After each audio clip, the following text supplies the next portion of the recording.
Hello guys. 'Di ba kanina may puno? Ayan, tingnan niyo yung puno. Ayan, pinutol na siya. Pati yung doon kanina, ayun. Yung maliit na puno, ayan, pinutol na siya. O, 'di ba?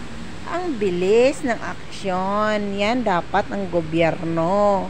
Hindi yung 5,500 flood control sa panaginip ni Bongbong Marcos na bangag.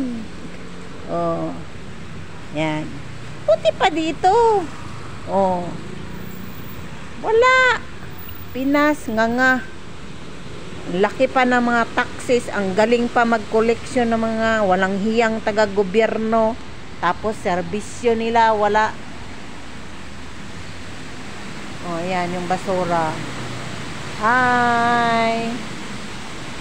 Pabalik-balik yung mga basura. Kasi, maraming mga kalat-kalat. Ang bilis ng serbisyo. Dapat ganyan. Kung makapal ba yung mukha ninyo o kung marunong din naman kayong mahiya, dapat ganyan.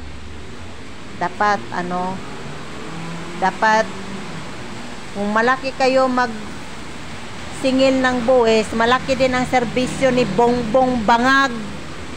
Hindi yung 5,500 flood control, binangga ng bangka, kaya natira.